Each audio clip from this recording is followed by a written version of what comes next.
Olá, tá começando o 39º episódio do A Fonte da Gigahertz, patrocinado essa semana pela ExpressVPN. Quem tá falando aqui é o Marcos Mendes, e assim como toda semana o Felipe Espósito também tá por aqui, beleza? Fala, Marcos, beleza, e você?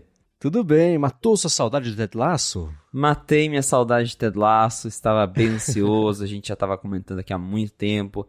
Estreou a nova temporada no Apple TV Plus, só um episódio por enquanto, vai ser um episódio por semana, mas eu já consegui assistir, foi bem legal rever todos os personagens depois de tanto tempo, e também rever ali momentos, os lugares de Richmond, como eu comentei, eu estive lá, então foi bem bacana assistir tudo isso agora na TV. E você, curtiu o primeiro episódio?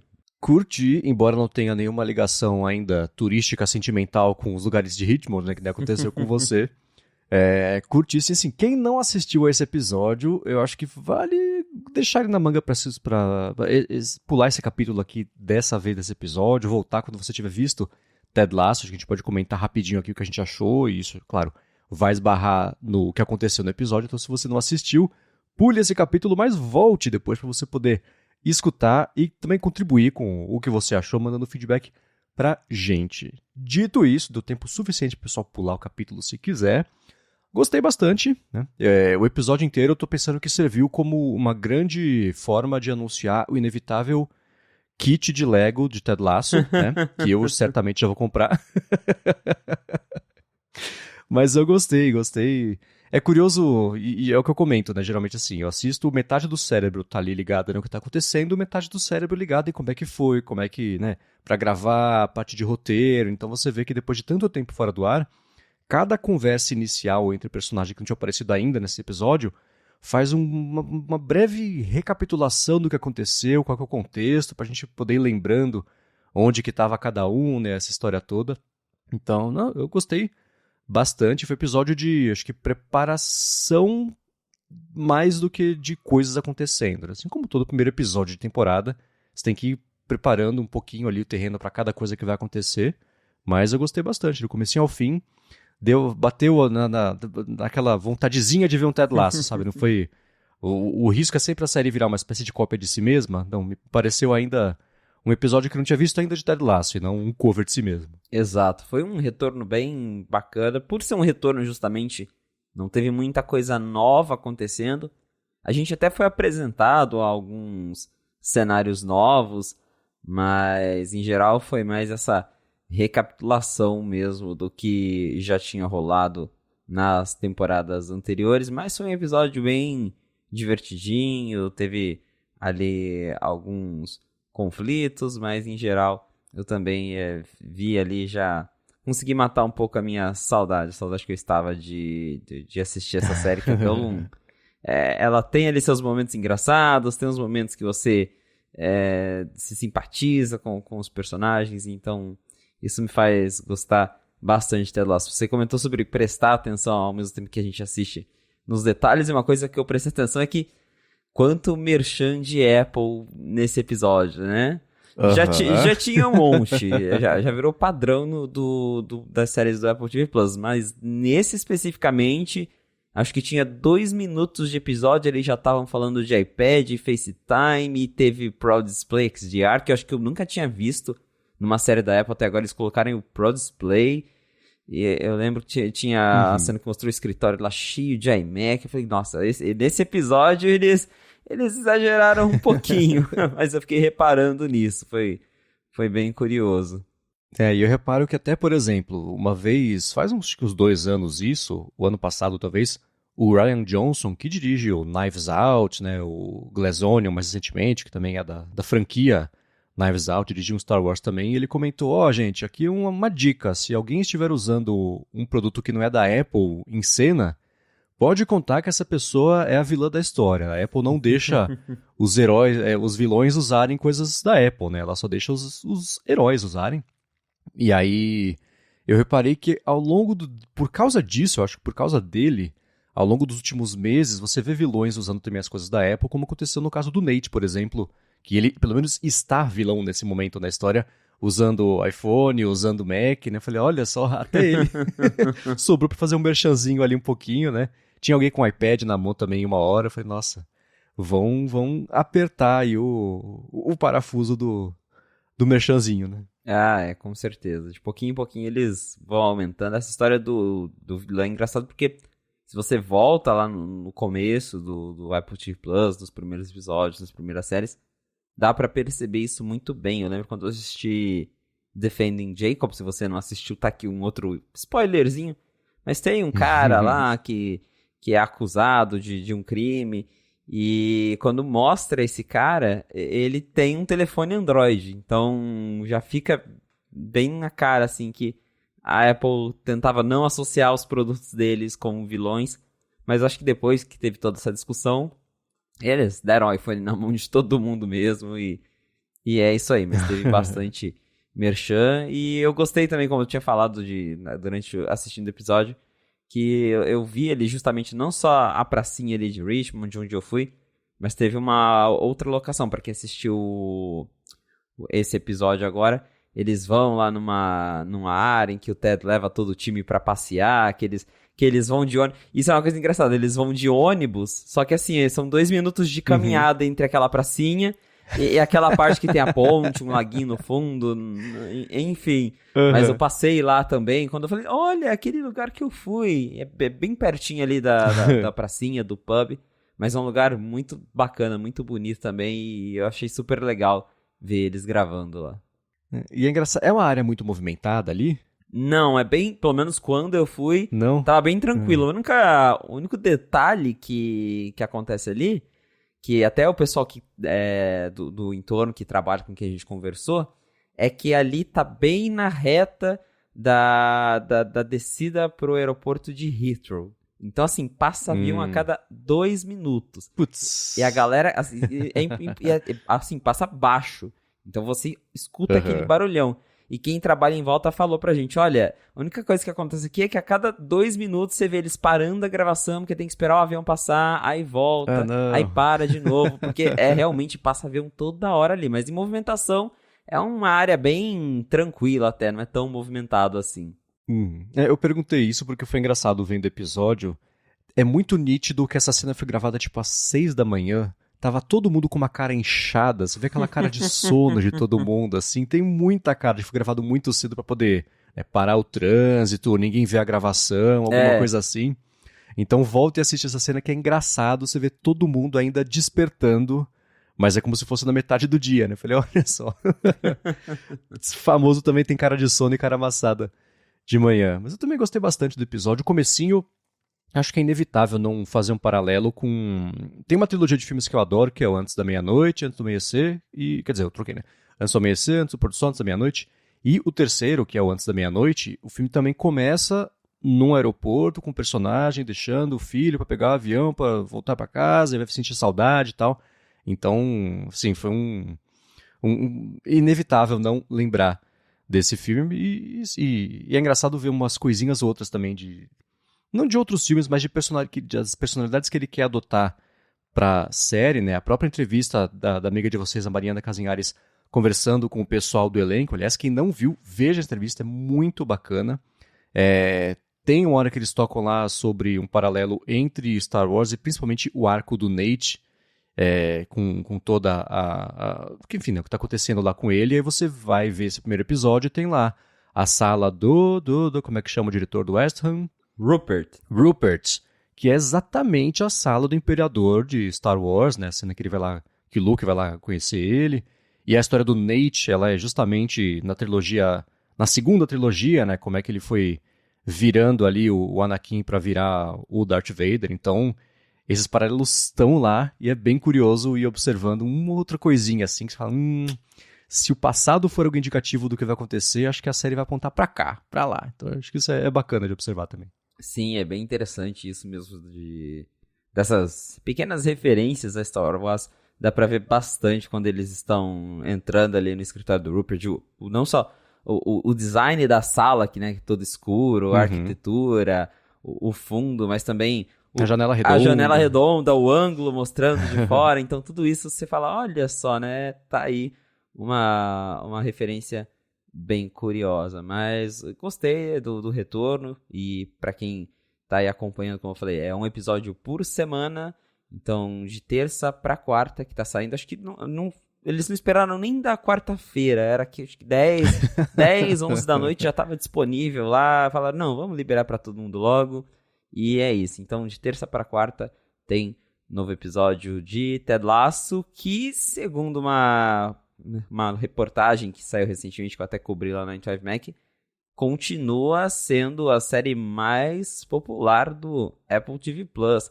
A Just Watch, que é uma empresa que faz esse tipo de análise com o mercado de streaming, publicou um ranking das 10 séries mais populares da plataforma da Apple.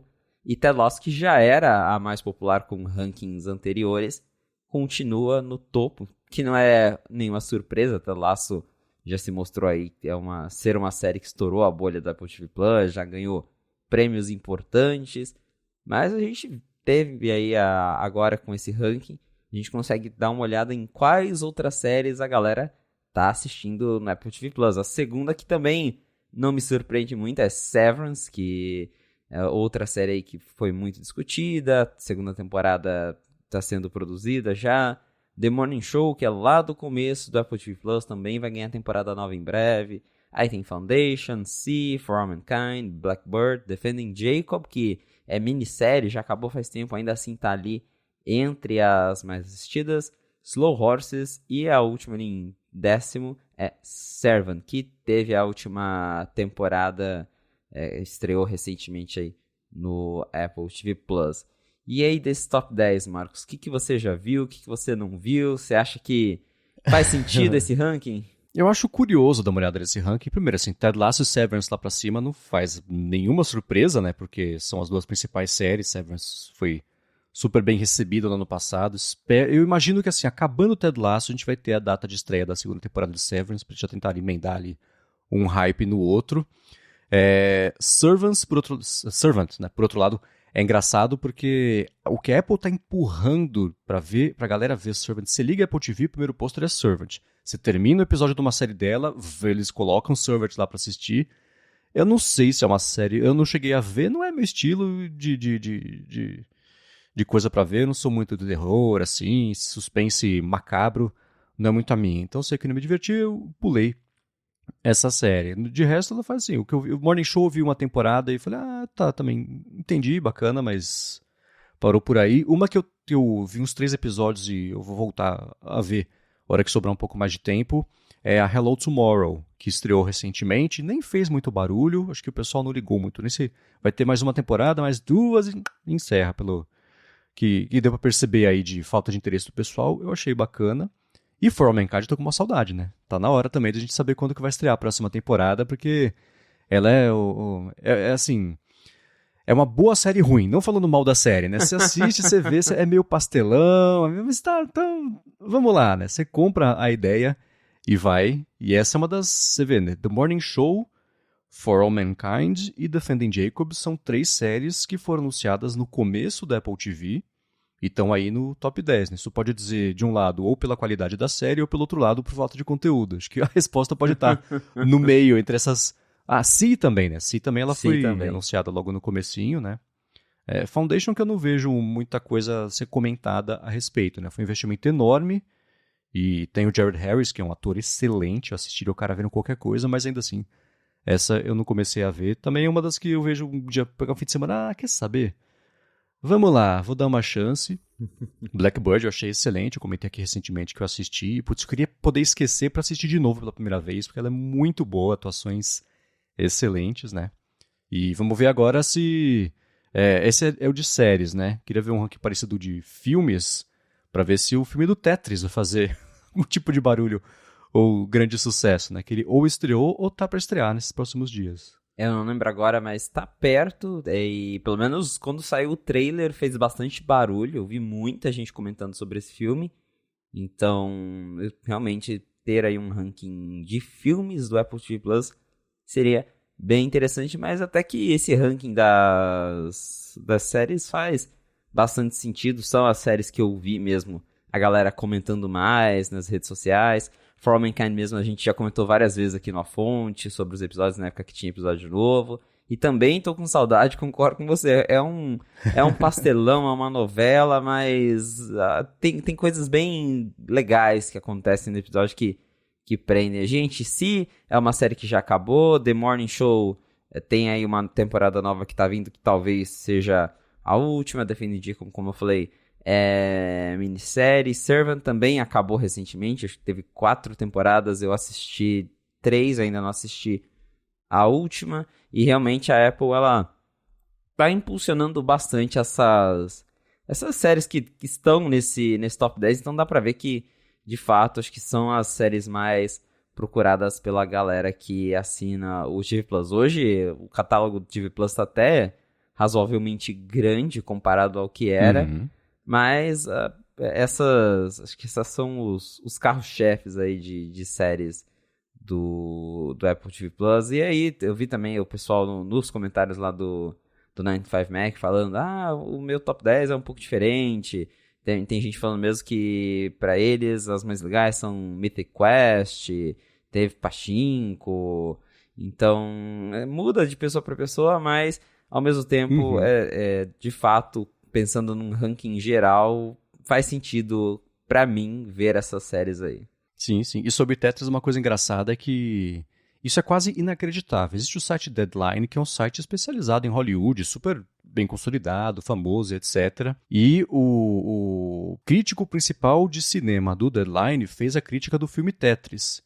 E na crítica ele comenta assim, eu não só não joguei Tetris, né, que é bem famoso dos anos 80, quanto eu não conhecia Tetris, não sabia que existia até ver esse filme. Eu falei, meu Deus, estamos vivendo num mundo em que tem uma geração que de fato não sabia que existia o jogo Tetris. Que loucura, né? Envelhecemos todos 20 anos ao ficar sabendo só desse fato, assim. É muito curioso que esse gap geracional de fato acontece pra tudo, inclusive pra Tetris, né? Inclusive pra Tetris, que é uma coisa até difícil de pensar que não teria alguém que conhece. Mas o filme agora vai fazer o pessoal, vai despertar a curiosidade em quem não conhece a procurar conhecer o Tetris. Né? Agora, um lance sobre Ted Lasso que eu vi, aconteceu isso na noite de ontem para hoje, o Biden tweetou lá um believe na porta do Salão Oval da Casa Branca e depois pintou o motivo disso, que o elenco vai visitar a Casa Branca, né, para falar sobre saúde mental. É um papo desse? Isso, ontem eu tava scrollando no Twitter e do nada tinha o Biden postou lá tomorrow e uma foto do Salão Oval com a porta lá e a plaquinha Believe de Ted Lasso. Eu falei, ué, que tá acontecendo aqui? E aí depois foi confirmado que o elenco de Ted Lasso, a gente não sabe se é o elenco inteiro, mas pelo menos algumas pessoas aí do elenco vão lá na Casa Branca encontrar o Joe Biden, vão falar de saúde mental, de bem-estar. A gente agora, né, tem que esperar o encontro acontecer, mas aí volta naquela história de Ted Lasso ter estourado a bolha, né, para levar o elenco lá no Salão Oval para conversar com o presidente dos Estados Unidos. É porque a série tá bem importante. Então, vamos ver o resultado disso depois. Com certeza vão ter fotos, vão ter vídeos. E é bem interessante ver a que ponto que a série chegou, que é algo que a gente também já comentou aqui de estar aí presente de fazer parte da cultura popular. Eu lembro de estar vendo série da Netflix e eles fazerem menção a Ted Lasso, então é aquela coisa que você fala, tá, Ted Lasso pegou entre a galera, é realmente uma série que o pessoal conhece, talvez não assistiu, mas sabe o que é Ted Lasso. Então, esse tipo de ação é bem legal e mostra também que a Apple tá com uns bons contatos para fazer ação com a Casa Branca, né? Não é pouca coisa. Eu achei iniciativa bacana e é sempre um risco você colocar algum aspecto político em qualquer coisa, que eu sei que certamente vai ter gente que vai deixar de assistir Ted Lasso só porque tá. Quem toma decisões assim, a vida é bem difícil, né? Tirando essa parte, é bacana, especialmente o motivo e o assunto e... a hora que você vê a notícia de bate-pronto, você fala, putz, não sei se tem muito a ver, mas é claro que tem, porque tem justamente a ver com toda a parte de, sei lá, o próprio Ted Lasso se encontrando com a psicóloga, como é que chama a personagem? Que é a Sarah Niles, a atriz. Eu não lembro o nome dela agora. Me fugiu, Leslie, eu acho, é o nome da personagem. Posso estar viajando. Mas, enfim, né, ela não é mais lá do time, mas continua falando, e ele, né, tem toda a parte da terapia da história. Então, aí começa a fazer mais sentido, mas é curioso porque eu tô vendo aqui a lista de pessoas que vão visitar, né, pelo menos na matéria aqui, não tem a atriz que faz a psicóloga. Eu falo, ué, mas talvez ela deva ir visitar. Assim, de qualquer forma, bem bacana, vamos ver o que vai pintar aí, tanto de foto, quanto principalmente de assunto e de repercussões disso, porque é claro que é um tema bem importante. Só que uma correção rápida. É Dr. Sharon, o nome da personagem. Isso. O Leslie é o assistente lá do time. Pode crer. Verdade. Pequena confusão, mas é. Muito bem, então beleza, follow-up corrigido aqui. Falando em pequena confusão, vamos pular já para um tema que eu vi que bombou na semana passada, que esbarra, é a ver com a Samsung, mas esbarra na Apple não só por tudo que a gente já comentou sobre fotografia computacional, mas porque você publicou uma matéria no Night 5 Mac lá sobre esse assunto que foi bem divisivo lá nos comentários, e a situação é a seguinte: uma pessoa no Reddit percebeu que se ela pegasse uma foto da Lua, borrasse bastante, deixasse lá no monitor do computador dela, fosse do outro lado da sala e tirasse uma foto dessa foto borrada da Lua, com o telefone Samsung lá com o zoom de 100 vezes, o telefone não só achava que era a Lua de verdade e não uma foto borrada da Lua, quanto o resultado mesmo, a foto que o telefone mostrava para a pessoa, era uma Lua com uma excelente definição, coisa que seria impossível a partir de uma foto borrada de propósito para não dar para ver cratera, os elementos ali que compõem a Lua. E o que aconteceu foi que a repercussão inicial foi, tá vendo? Ó, a Samsung está substituindo a foto que a pessoa tirou por uma foto de boa definição da Lua. Não é a foto que a pessoa tirou, essa que está na galeria dela. E aí fica fácil você oferecer, né? O Super Zoom Mode, Night Sky, não sei lá. Se você está tirando foto de uma coisa, ele está trocando por outra e falando, nossa, parabéns, que fotão que você tirou. E aí você repercutiu isso lá no Night 5 Mac. E é curioso porque eu tenho nos meus bloqueadores de conteúdos, tanto no iPhone quanto no Mac, eu tenho um bloqueador de comentários. Eu não quero ver comentários para não ficar nervoso, para não passar raiva, porque eu sei que comentários são... É tipo o canal de esgoto do Ted Lasso, assim, só que ao invés de esgoto é chorume, né? Por onde vive, nasce e mora o chorume da internet. Então eu tendo a não ler para não ficar bravo, né? Eu desliguei para ver a reação das pessoas, me arrependi, porque as pessoas comprovaram a minha teoria, né? E aí eu voltei a ligar os comentários, mas de qualquer forma você comentou, enfim, né? Você explica o que você comentou, mas você comentou e despertou ali diferentes níveis de reações da galera com a sua repercussão e sua explicação do que rola com esse negócio do Samsung, né? Eu sou a pessoa que faz o advogado do diabo no 95 Mac, então eu sou o que as pessoas odeiam porque nem sempre eu estou falando bem da Apple por lá. E nesse caso teve essa repercussão do que começou lá no Reddit, alguém fez a pessoa colocou lá o suposto teste em que ele apontou o Galaxy para a tela do monitor com a foto da Lua borrada, e aí o Galaxy supostamente corrigiu a foto e entregou uma foto da Lua bonita. E quem repercutiu isso entre a galera de Apple foram os desenvolvedores do Halite, que é o aplicativo de câmera para iPhone. E daí eles já foram lá postar, lá, tá vendo, é fake a foto. E eu tenho o S22 Ultra, é um aparelho que a Samsung já mandou para testar. E eu falei, tá, vamos testar isso aqui do jeito certo. Vamos ver se é ou se não é. E assim, o que até o Marques MKBit fez um vídeo sobre isso, discutindo justamente esse ponto de o que é real e o que não é quando você tem inteligência artificial corrigindo imagens, melhorando imagens. Porque hoje em dia, qualquer telefone que você pega, ele vai aplicar algum tipo de AI, algum tipo de machine learning para tentar corrigir certos aspectos. Às vezes de uma forma mais exagerada, às vezes de uma forma menos exagerada. O iPhone mesmo, ele tem lá algumas cenas que ele consegue identificar se é para deixar o céu mais bonito, para deixar a grama mais bonita. Tem aquela questão do embelezamento de rosto que vários celulares fazem. Até o iPhone, depois do 10S, começou a ter uma discussão que a Apple até tentou dar uma diminuída, porque na época a galera reclamou muito, mas até hoje ele rola ali um certo aperfeiçoamento do seu rosto. Então, vários celulares usam inteligência artificial hoje para compensar deficiências do hardware, porque por mais que tenham avanços, a câmera do celular é muito pequenininha, não se compara com uma câmera, uma lente profissional gigante que tem zoom óptico, que tem uma abertura grande para entrar luz. Então as empresas vão trabalhando ali no software e no processamento para melhorar essas imagens, para compensar justamente essa falta no hardware. E o que a Samsung fez aqui com essa questão da lua, que a galera começou a falar, a foto é fake, a foto é fake. Eu fui lá, eu peguei o S22 Ultra, que ele tem uma lente a lente periscope, que é a lente que, segundo os rumores, vai chegar no iPhone 15 Pro, Ultra, alguma coisa esse ano, que é uma lente que ela consegue ter um alcance de zoom muito maior do que as teleobjetivas normais de celular.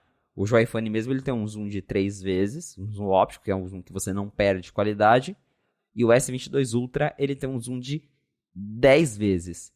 E a Samsung tem uma AI que, a partir de 10 vezes, ela combina o zoom digital. Então, acima de 10 a câmera não vai além disso, só que ela usa o zoom digital.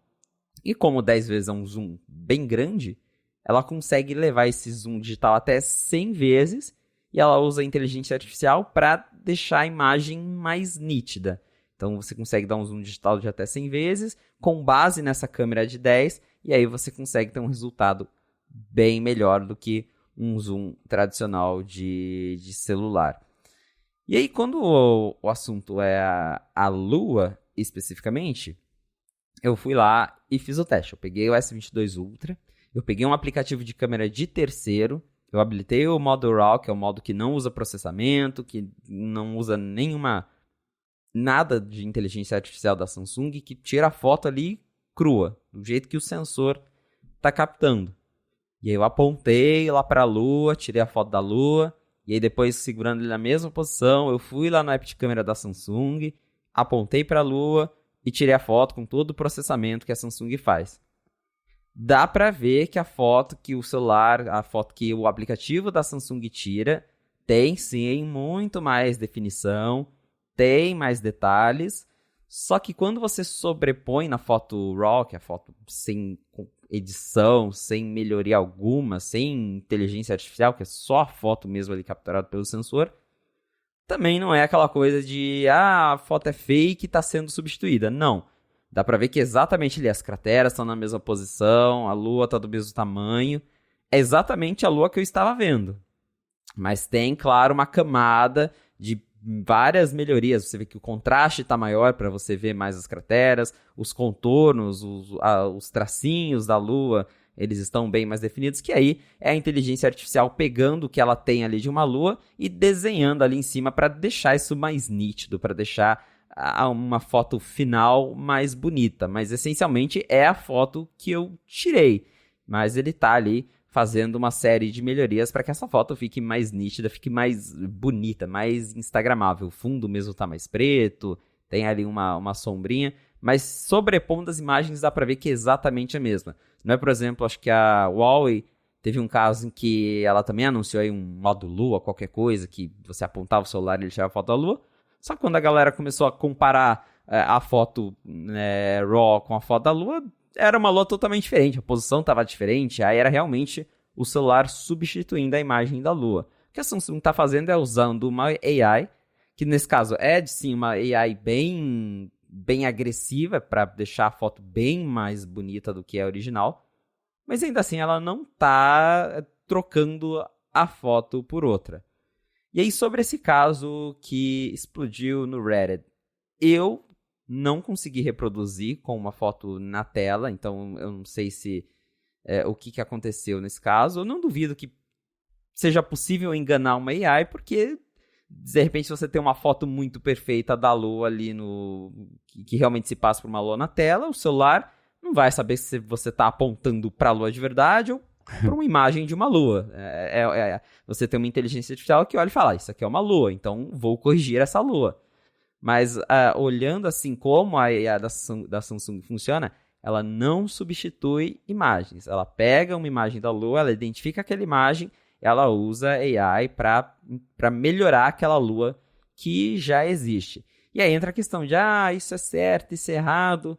Se a gente começar a falar de, a galera falando, tá, mas se tá usando AI para melhorar a foto, então a foto é fake. E o Smart HDR, que tá trocando cor de céu, que tá sumindo com janela. E aí, a foto é real ou a foto é fake? Então, a gente entra nessa discussão, que hoje em dia, em smartphone, eu acho que não tem mais... Se a gente for pensar por esse lado de se tá usando AI e a foto é fake, não tem mais foto real. Porque o celular hoje em dia usa algoritmo para tudo. Eu até mencionei isso no post. As fotos de celular, independente de qual modelo, elas não estão mais mostrando o que a gente está vendo com os nossos olhos. Elas estão mostrando ali um resultado processado que o celular acha que vai ser o melhor para você olhar na tela dele. Então, vai ter celular aumentando cor, vai ter celular tentando tirar ruído, vai ter celular apagando janela sem querer nesse processo.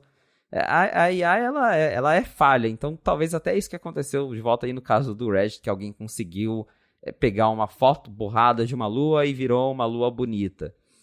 Mas tem essa discussão que a gente também já vem falando na fonte do próprio Smart HDR, de como ele exagera em alguns casos, e a Apple mesmo não é clara sobre isso, sobre o processamento, você não consegue mais desligar isso. No caso da Samsung até dá, só que também é algo que, nessa história da lua mesmo, não é algo que eles deixam tão claro assim, para não estragar a magia, mas ao mesmo tempo muitas pessoas não sabem que tem ali um processo rolando para melhorar a foto. Então, talvez a discussão mesmo que a gente precisa ter as empresas querem colocar IA, e a IA ela pode ser útil em alguns casos, como esse da Lua. O cara que comprou o celular talvez não quer nem saber que tem AI ou não, quer tirar uma foto bonita da Lua e postar no Instagram, e tá tudo bem.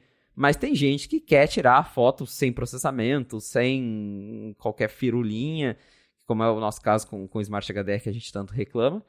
E as marcas, elas forçam às vezes esses modos, elas não deixam você desligar. E acho que esse é o ponto da discussão hoje. Tá ficando mais difícil tirar fotos sem esses efeitos em celulares e tá na hora de ter um modo desliga tudo isso, por favor.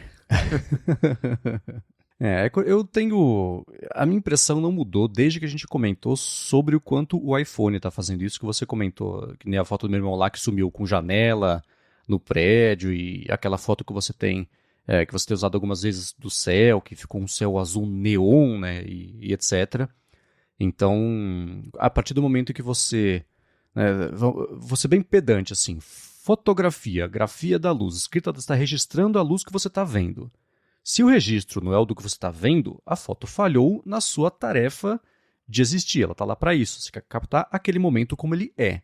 Depois, se você quiser, você vai lá e edita. Aí a pessoa talvez não saiba como é que faz para editar, etc.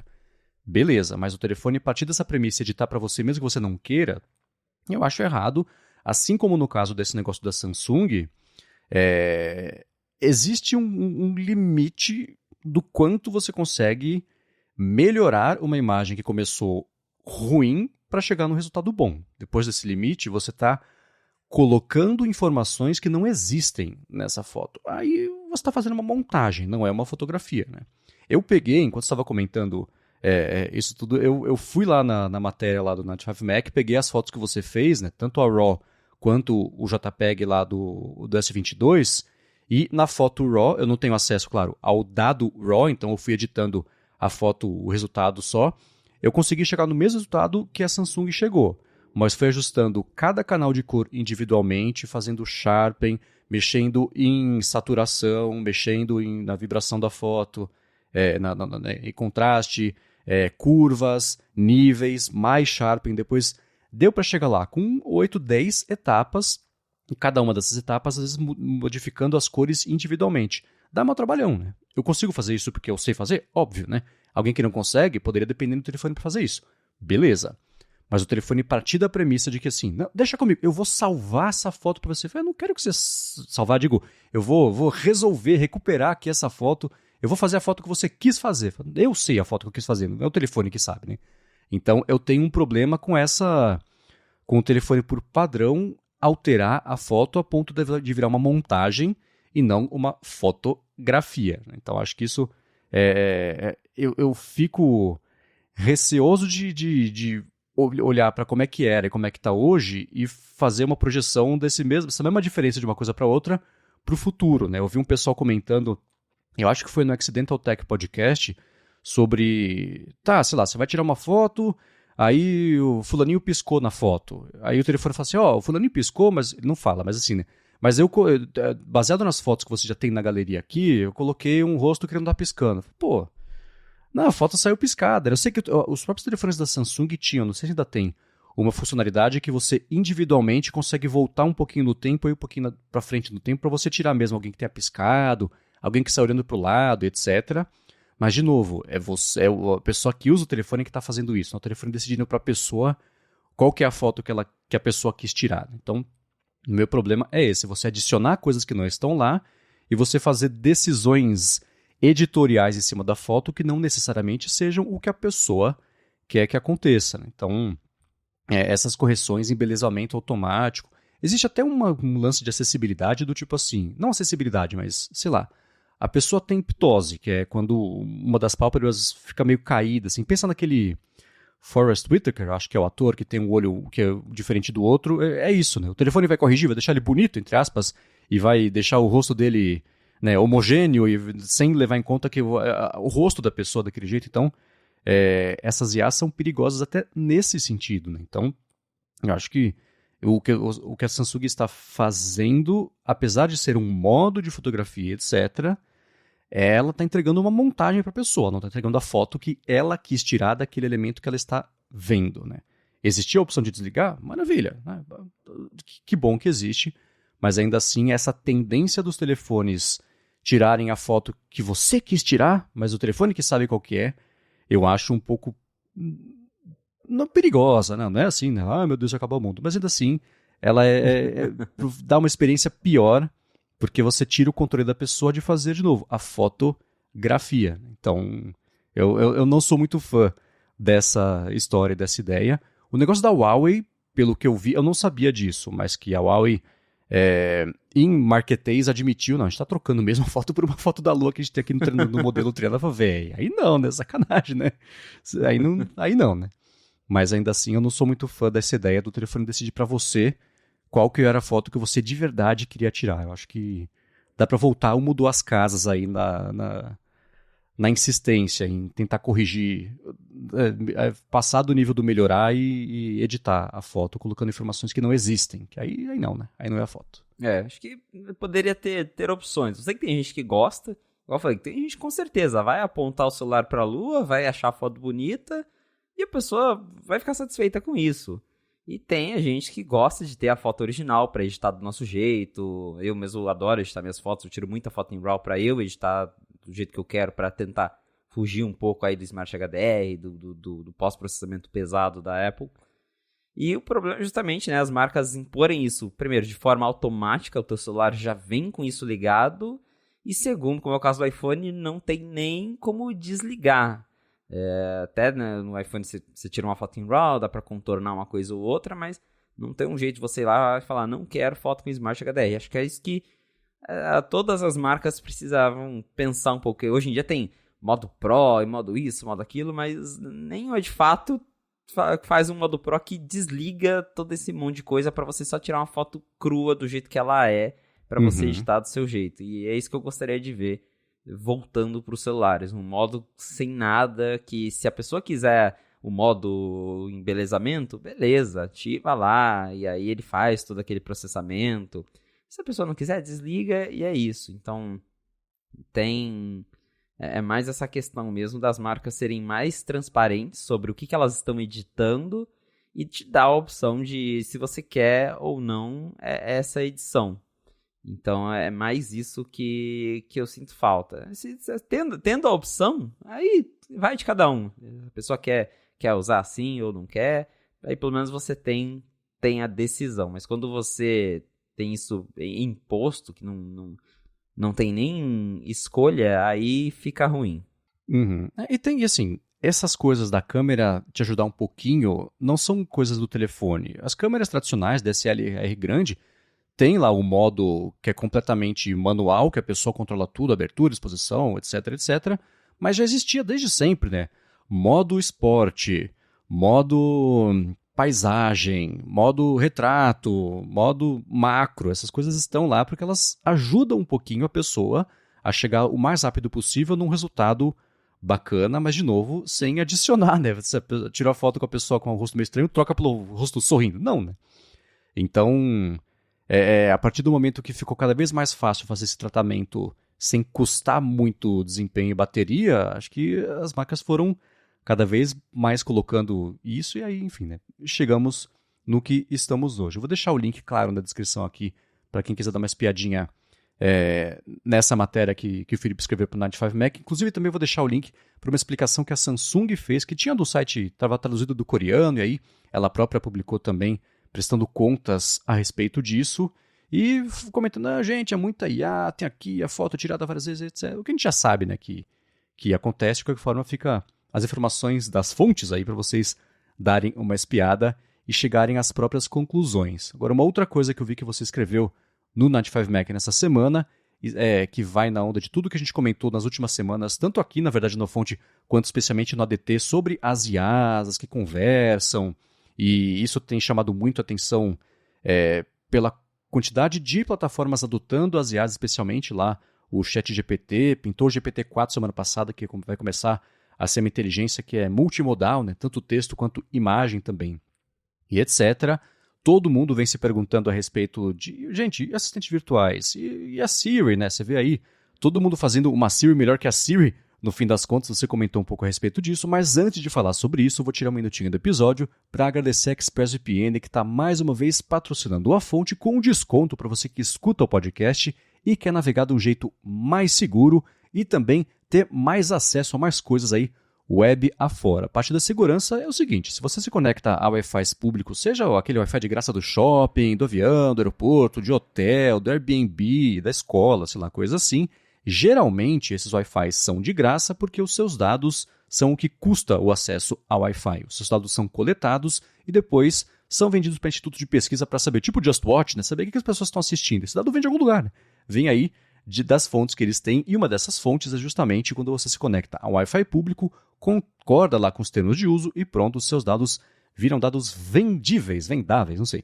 Isso com a ExpressVPN não acontece porque os seus dados passam a ser criptografados mesmo para quem está oferecendo a conexão. Então quer dizer que se você se conectar no seu iPhone ou no seu iPad, por exemplo, usando a ExpressVPN, até para um servidor, é uma coisa que você está no Brasil, que é só proteger a conexão, não tem problema. Se conecta ao servidor brasileiro da ExpressVPN e o seu dado faz uma volta menor, só que ainda assim sendo protegido, para bater no servidor e voltar. Então quem está oferecendo a conexão não consegue ter acesso a isso. A ExpressVPN, ela oferece serviço, né? Tem servidores em coisa de 100 países, você consegue colocar que você está vindo ou indo a partir de qualquer um desses países, e isso te dá, por exemplo, a possibilidade de você acessar serviços de streaming sem que você necessariamente esteja naquele país que você diz que você está. Então, se você falar, por exemplo, se você se conectar por meio do servidor deles nos Estados Unidos, você passa a acessar os streamings como se estivesse nos Estados Unidos, e o catálogo de lá é diferente do daqui. Eu sempre comento, eu faço isso para ver especialmente HBO Max, para ver os conteúdos que tem lá, vejo The West Wing, uma série super bacana, recomendo, inclusive, fazendo isso, que ela não está, pelo menos assim, quando a gente grava aqui o episódio, disponível no Brasil. E a parte mais bacana é que você que escuta aqui o A Fonte tem um desconto, tem 2 descontos, na verdade, para você poder experimentar por meio do endereço expressvpn.com/afonte. O primeiro é, você acessando por esse link, vai ter 30 dias para experimentar a ExpressVPN e ver como é que faz, como é que funciona para configurar no seu computador, telefone, no tablet, no roteador de casa, na TV também, dependendo do modelo. E aí quando você for assinar a ExpressVPN por meio desse link, você tem 3 meses de graça por meio da assinatura do plano anual, mas tem que ser pelo link expressvpn.com/afonte. Mais uma vez, expressvpn.com/afonte. Muito obrigado, ExpressVPN, pelo patrocínio de sempre aqui do podcast e pelo apoio a toda a Gigahertz. Valeu, ExpressVPN! Vamos lá, você publicou nessa semana uma matéria lá no 95Mac comentando sobre o vale que existe entre a Siri e as IAs conversacionais. Isso veio junto também de algumas matérias, inclusive uma exclusiva do 95Mac, sobre o que a Apple está fazendo a respeito disso, né? Por onde você quer conversar e começar aqui esse papo.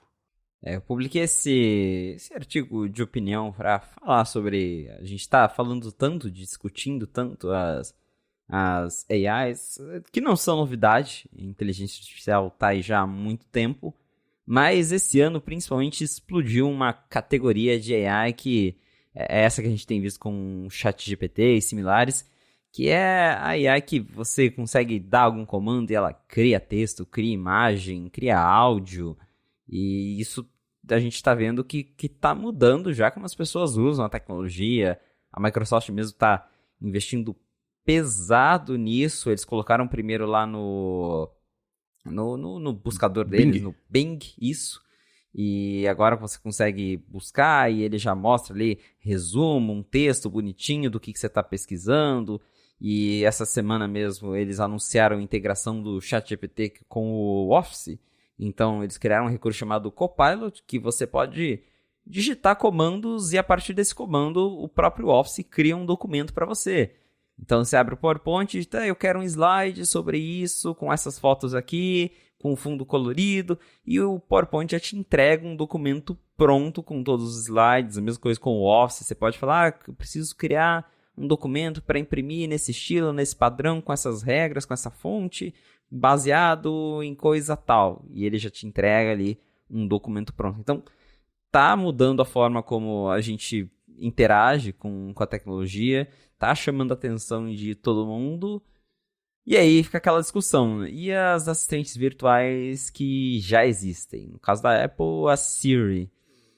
Todo episódio que a gente fala de Siri, a gente destaca como que a Siri não consegue nem fazer o básico dela, que é criar um timer, colocar um alarme, tocar uma música, enquanto as outras empresas estão correndo atrás aí dessas AIs conversacionais, AIs que podem criar coisas, e todo mundo fica nessa expectativa. E aí, Apple, o que você vai fazer? O que a Apple está fazendo? É bem complicado isso, porque, como você disse, essa semana saíram várias reportagens em torno do que a Apple está fazendo e o que a Apple pode fazer. Parece que a Apple até está tentando fazer algo. Saiu uma reportagem do The New York Times falando que os engenheiros lá dentro até estão testando um chat GPT próprio da Apple, que não vai ser baseado no GPT, mas usando ali um sistema de AI criado pela própria Apple, usando os chips que eles têm para inteligência artificial, enfim. Lá dentro está sendo testado algo, só que o problema é justamente, pelo menos quando se pensa no que a Apple tem hoje, que é a Siri, é que a Siri ela não é inteligente. E ela foi criada de um jeito diferente, de um jeito todo pré-moldado, que é como se não tivesse mais salvação. Porque quando você analisa os códigos da Siri, isso até eu vi o Rambo comentando no último ADT, porque a gente conversou já sobre isso, quem usa a Siri talvez até pensa, nossa, ela está entendendo o que eu falo e responde. Quando você vai olhar, é um banco de dados que ela tem já lá todas as respostinhas prontas, tipo para timer, para música. Então quando você pergunta algo para Siri, ela só entende o que você disse e ela associa e ela te joga uma das 50 respostas que a Apple escreveu lá no código e o comando às vezes funciona, às vezes não, mas não tem uma inteligência artificial que faz a Siri escrever uma resposta na hora, que faz a Siri de fato entender o que você está falando. Não, ela entendeu as palavras-chave do que você disse numa frase, ela fala, isso aqui ele está pedindo um timer. Pega lá a resposta, iniciando o timer de X minutos. É assim que a Siri funciona. E por que é assim? Para resumir a história, lá em 2010, a Apple comprou a Siri, que era uma startup, e a Apple foi lá, comprou que era uma startup que já tinha um aplicativo que inclusive estava na App Store, que você conseguia conversar e ele fazia buscas na internet. Para a época era algo super legal, a gente está falando lá da época do iPhone 3GS, iPhone 4.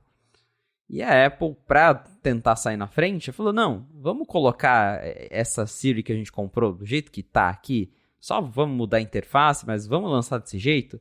E aí amanhã a gente vê. Amanhã a gente vê o que faz, amanhã a gente melhora, a gente faz uma nova, a gente trabalha em cima. E o problema é que isso nunca chegou.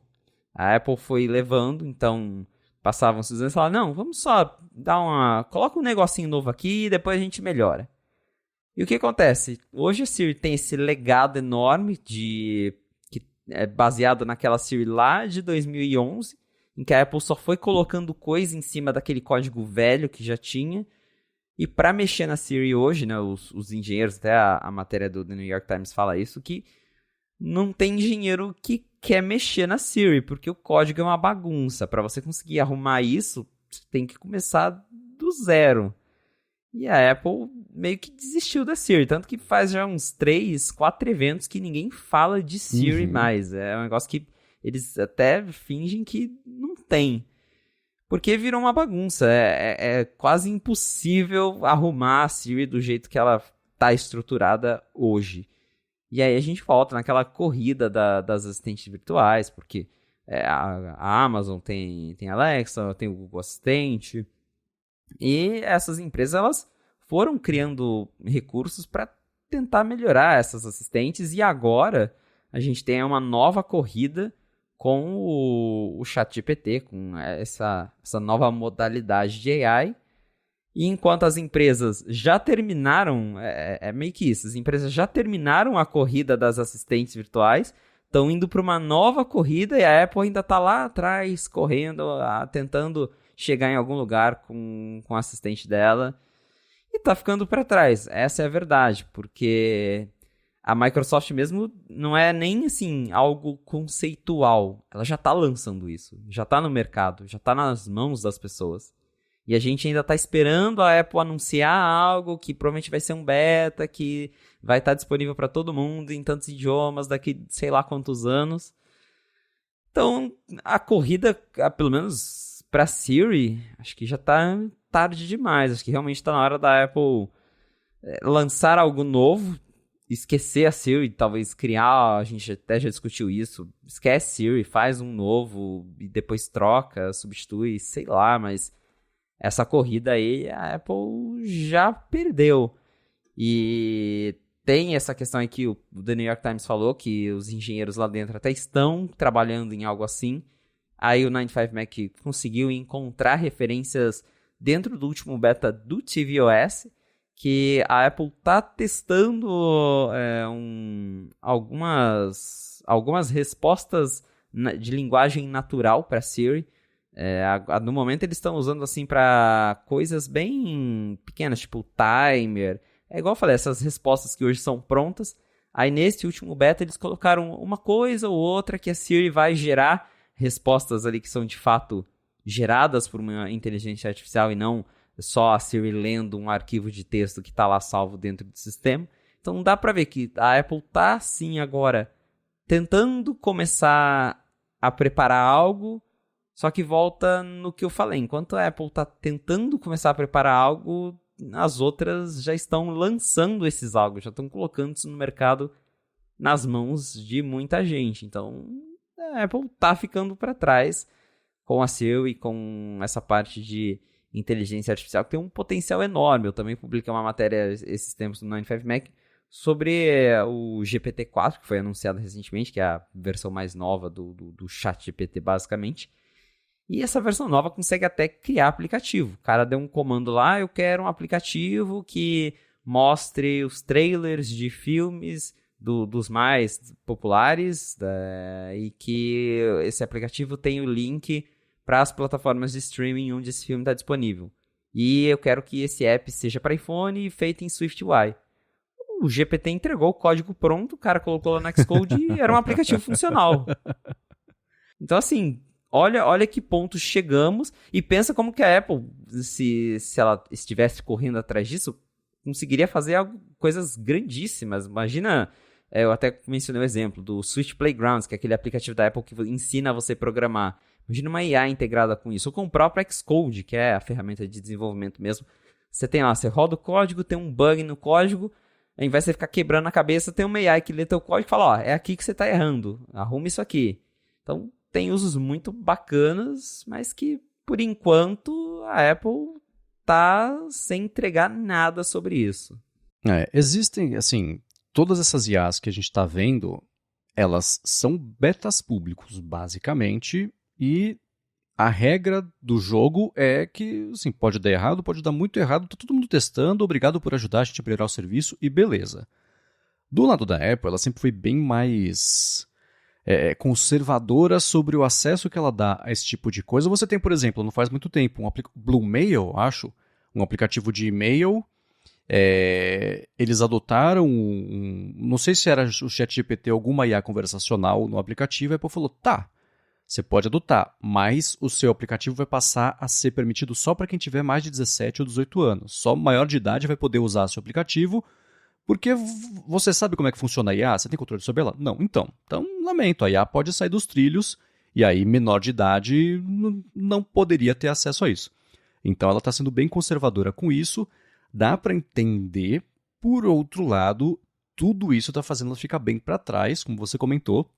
Todo mundo já nem está mais mexendo em assistente virtual, está num outro planeta de tecnologia, e a Apple não está nem nesse outro planeta e nem direito no planeta de assistência virtual. Então, isso é mesmo um problema.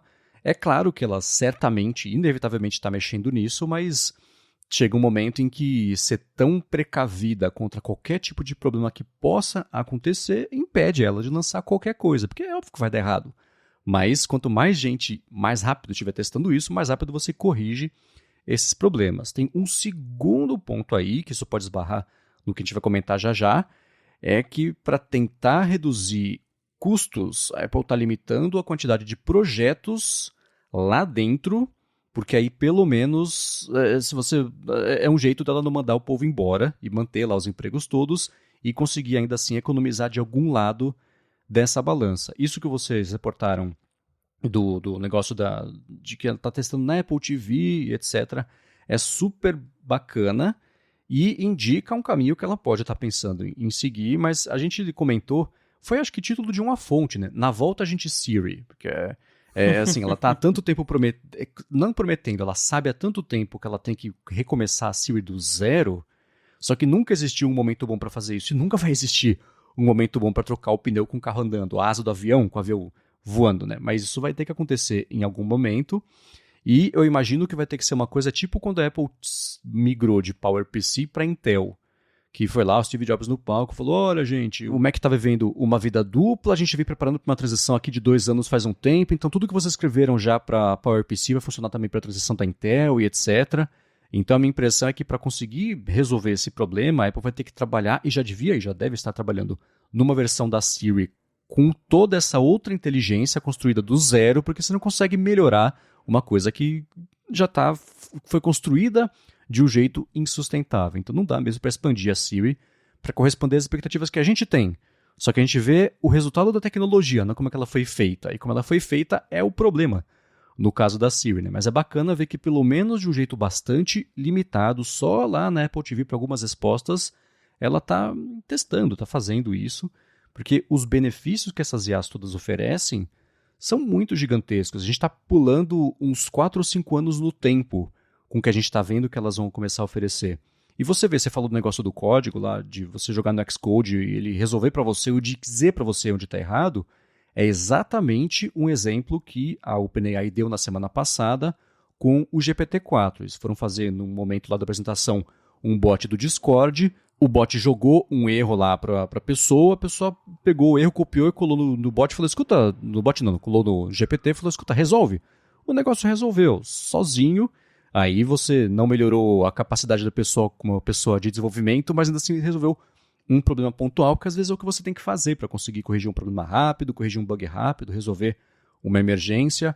O Duolingo também agora, né, você vai ter um jeito de interagir, e aí eu fico curioso para saber sobre a restrição de idade para isso, mas no Duolingo vai ter como interagir lá com um bot rapidinho ou para treinar a conversação, para entender por que você errou um exercício, etc., com o contexto do exercício, o que é uma coisa bacana, mas eu não vi nenhuma informação ainda sobre restrição de idade disso, só vi de dinheiro, porque vai custar $30 por mês, ou 170, acho, dólares por ano, para você poder acessar esse Duolingo Max, eu acho que vai chamar. Então, tá todo mundo... todo mundo não, né? Tem muitas empresas se antecipando e adotando isso rápido, porque, primeiro, faz muito barulho no mercado, estamos falando dessas empresas aqui, e, em segundo lugar, é para onde, inevitavelmente, as coisas vão apontar. Então, quanto antes você fizer isso, antes vai ficar melhor, e vai ficar do jeito certo, e você consegue... você erra rápido para corrigir rápido, dentro, claro, de um padrão que tem que ser muito alto de responsabilidade. Mas, ainda assim, ficar parado não é uma alternativa, não é a solução para esse problema. E nos últimos anos a gente viu que foi isso que aconteceu, ou que não aconteceu, basicamente aí com a Apple e com a Siri, mas como a esperança é de uma que morre, é bom saber que pelo menos para 2 perguntas na Apple TV, quando ela entende, ela vai começar a usar esse modelo que não é baseado em templates, né, em respostas cadastradas na mão ali, perguntas também cadastradas na mão, para ainda assim ela entender de fato o que está sendo perguntado, gerar uma resposta inteligentemente, que no fim das contas foi a promessa lá em 2011, que até hoje a gente fica esperando ela chegar, né? Exatamente. É um festival de promessas, basicamente, a história da Siri. E a gente, esse é o que às vezes é uma coisa boa, às vezes é uma coisa ruim. Problema da Apple é justamente que como eles não anunciam algo até esse algo estar minimamente pronto para de fato ser anunciado, fica aquela coisa de, tá, e aí, o que você tá fazendo, Apple? Não tá fazendo nada? Então, eles estão trabalhando, só que até isso chegar nas mãos de todo mundo, já tem 30 empresas que saíram na frente lançando algo. Às vezes é bom, às vezes a Apple consegue esperar, fica quieta, e quando ela lança algo, esse algo dela é diferente do que todo mundo tá fazendo. O Apple Watch foi assim, o boom de smartwatch começou um pouco antes do Apple Watch, todo mundo sabe, mas era aquela coisa, um relógio de plástico, um relógio feio, não troca a pulseira, o sistema é ruim. A Apple foi lá e lançou o deles, depois de todo mundo, mas claramente muito acima do que a concorrência estava oferecendo. Mas nesse caso tá ficando difícil, porque o que a concorrência tá oferecendo já tá num nível muito bacana, mesmo sendo um beta, como você falou, porque realmente é um grande beta público.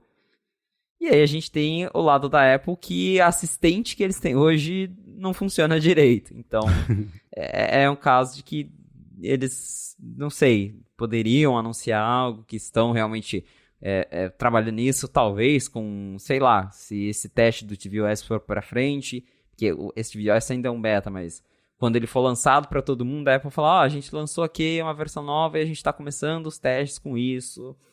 Pra não ficar aquela coisa de, Apple, vai ficar pra trás mesmo? Mas eu imagino que se a gente for ter alguma novidade sobre, vai ser só na WWDC em junho, e vamos torcer pra que tenha, pelo menos isso, né? Porque se chega a WWDC e a Apple não fala nada de AI, de Siri, aí vai ficar mais feio do que já tá. Sim, né? Eu acho que é inevitável, no máximo que pode, assim, né? O ideal dos mundos seria, gente, tá aqui, temos um projeto, vai funcionar assim, tudo que a gente sabe, que a gente espera que aconteça. Na pior das hipóteses tem que ser, gente, a gente vai mostrar para vocês um conceito, um demo, uma coisa que a gente vai lançar mais pro fim do ano, as APIs, etc. Mas vai funcionar assim. E mostra a mesma coisa, basicamente, só que não tá pronto ainda. Eles têm que prestar contas. Eu acho que... tudo bem que, se tratando de Siri, a gente fala isso toda vez, e toda vez a gente erra. Assim, é impossível que não fale nada nesse ano a respeito disso, que eles ignorem que isso está acontecendo no mercado, e digam, gente, aqui, APIs novas pro iOS e headset. Eu acho que, por mais empolgante que possa ser o headset, a ideia, a visão de futuro, tem que ter uma coisa para agora, né? Uma reação ao resto do mercado que já evoluiu para você pelo menos alcançar o que está acontecendo. Então tem que ter uma história de IA. Vai saber se a WWDC não vai ser no começo de junho, vai ser no fim de junho para eles conseguirem estruturar melhor essa ideia e como é que eles vão anunciar e etc. Acelera o projeto lá dentro da Apple, porque tem que ter, né? Não dá mais para ela ficar de fora. A gente sempre descontou a Apple para que a gente sabe que a Siri nunca ia conseguir. fazer nada assim. Mas chega no momento em que você não ter isso vira um problema e não só uma piada, e eu acho que chegou nesse momento. Eu acho sim que vai continuar sendo Siri, afinal, o Bing vai continuar chamando o Bing com o assistente lá, o Bing Chat, então o poder da marca tem uma certa influência aqui e dá para salvar a Siri, mas vai custar muito dinheiro e não vai ser uma coisa da noite pro dia. Mas tem que ter algum sinal de vida, de fumaça qualquer, de que o futuro da Apple também inclui isso aí com uma história para quem desenvolve, porque se os aplicativos por si só já estão adotando isso, mostra que existe não só uma necessidade, mas uma demanda por isso, né? Por outro lado, ela pode falar assim, bom, vocês estão adotando aí? Se vira aí, né? Pode ser também. Ela mostrar que já existe uma solução que os apps vão poder adotar e ela anunciar só quais vão ser as regras do jogo. O negócio de você ter, por exemplo, uma idade mínima para colocar no aplicativo, coisa assim.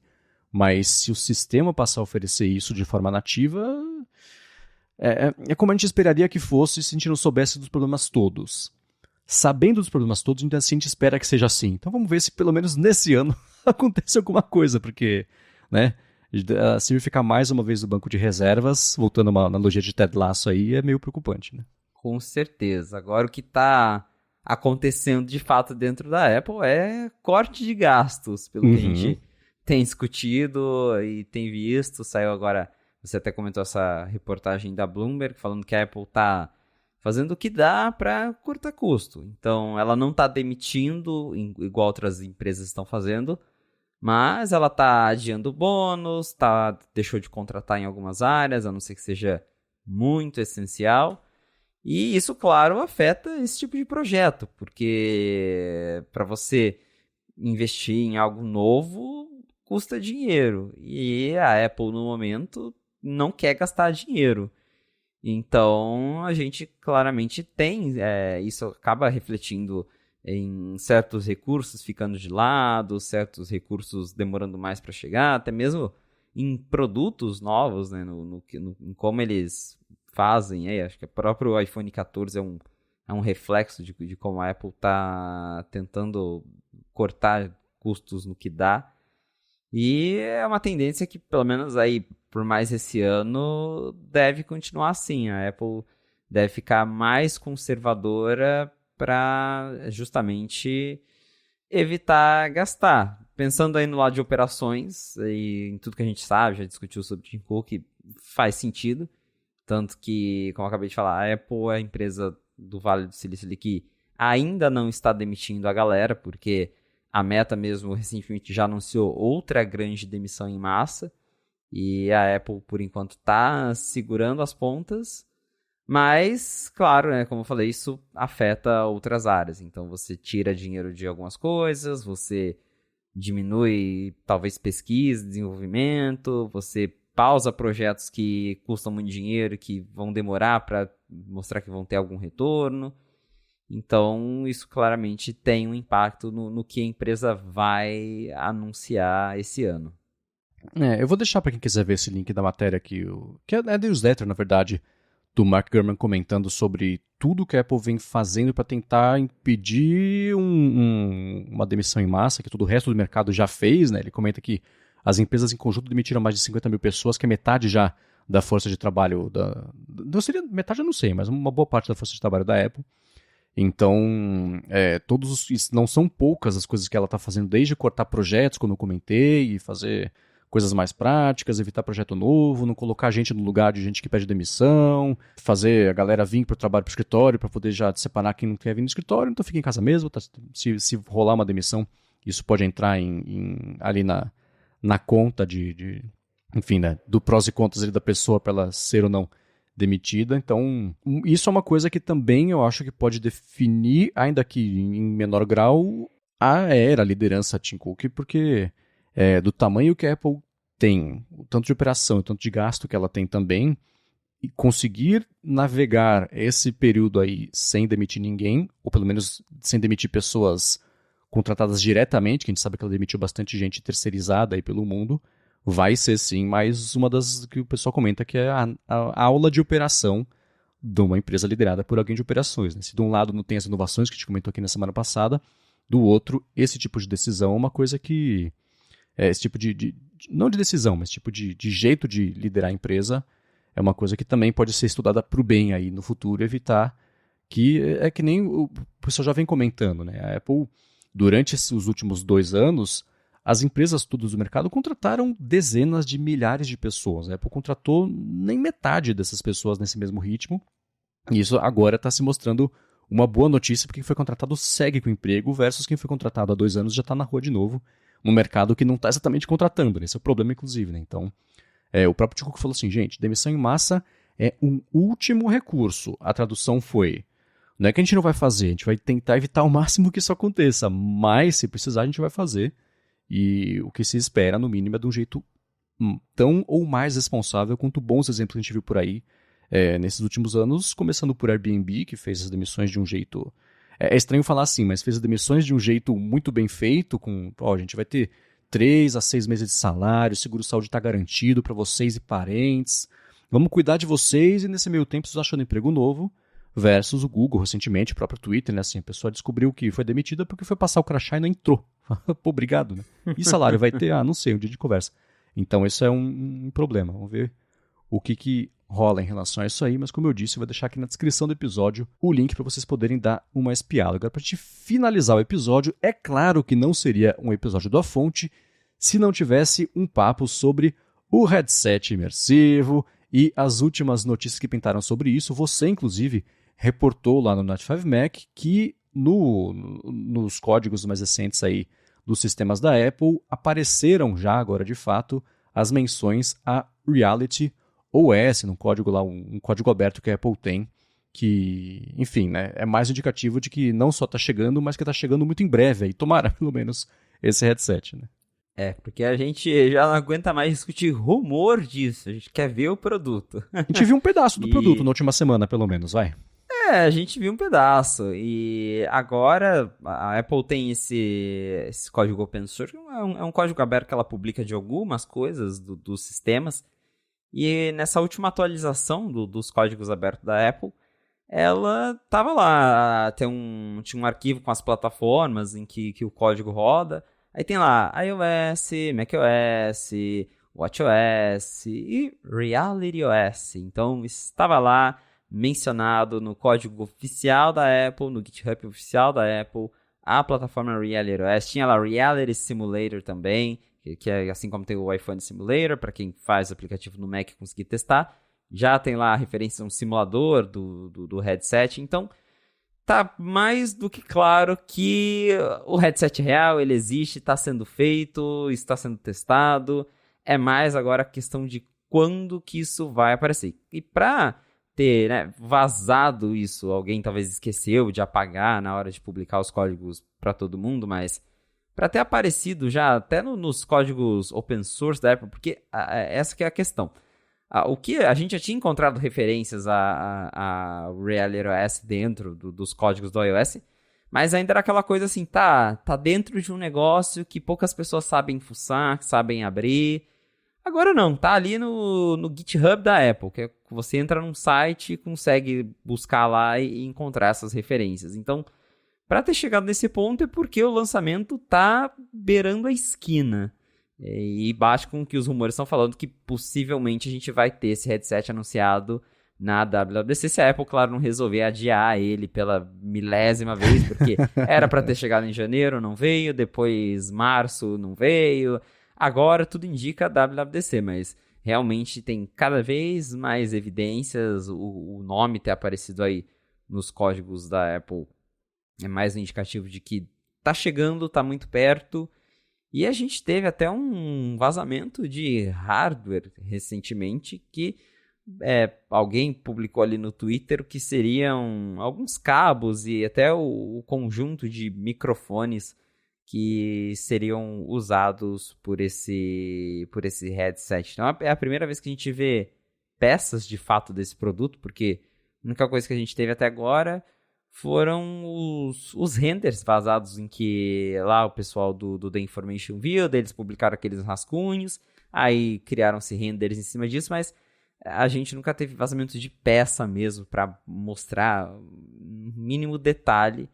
E agora a gente teve ali esse vazamento que mostra justamente ali alguns cabos que seriam usados aí na parte interna do headset.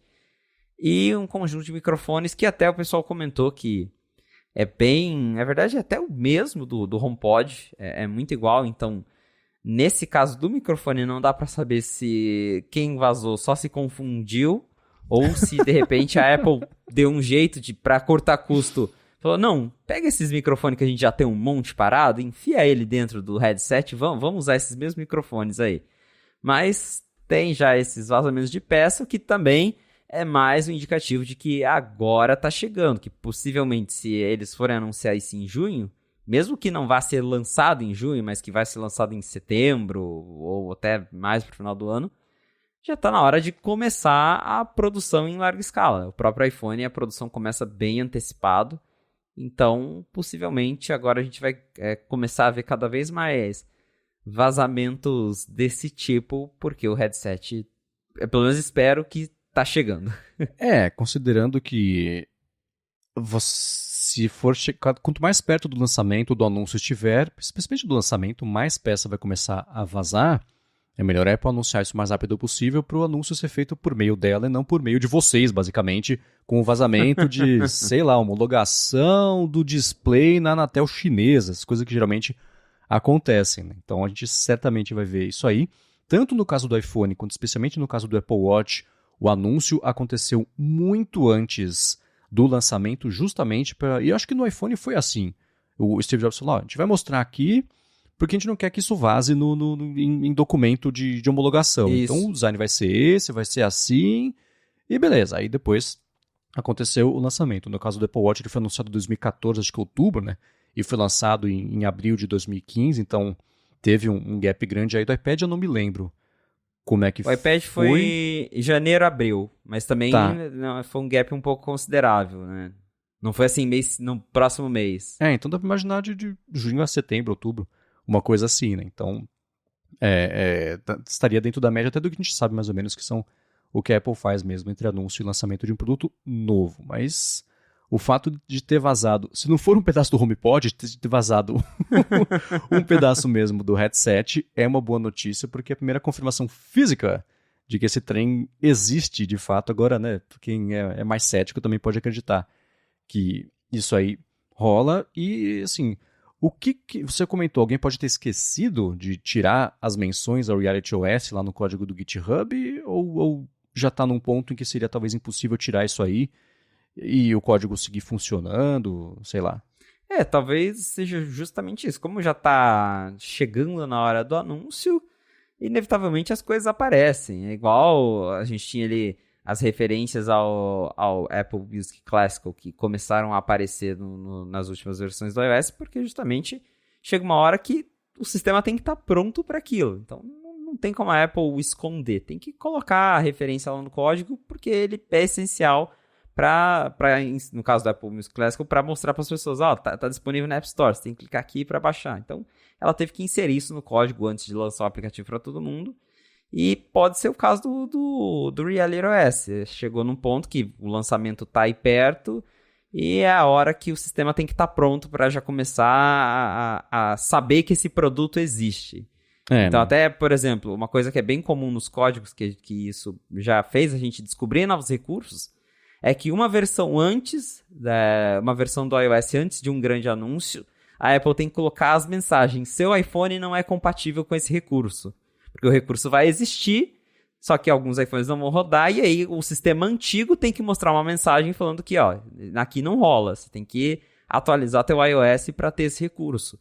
Isso aconteceu, acho que a gente encontrou, por exemplo, novidades no modo foco que não iam rodar no iOS 15, só que aí antes do anúncio do iOS 16, já tinha lá, as melhorias do modo foco só estão disponíveis no iOS 16. Então, chega uma hora que não tem jeito, ela tem que preparar o sistema antigo para o que está vindo, seja para falar que não vai funcionar ou para adicionar algum suporte limitado, e pode ser o caso aqui com o headset de realidade aumentada, que está chegando, provavelmente se for lançar mesmo agora esse ano o iOS 17, vai ser o iOS em que vai ter o suporte oficial para o headset, mas ela vai acabar colocando alguma coisa ou outra nos códigos da versão atual, porque ela tem que apontar, tem que falar no mínimo que, para usar o headset você tem que atualizar para o iOS 17. E isso vai aparecer no 16. Então, tá chegando a hora mesmo da Apple colocar tudo, deixar no jeito para lançar isso oficialmente daqui a alguns meses.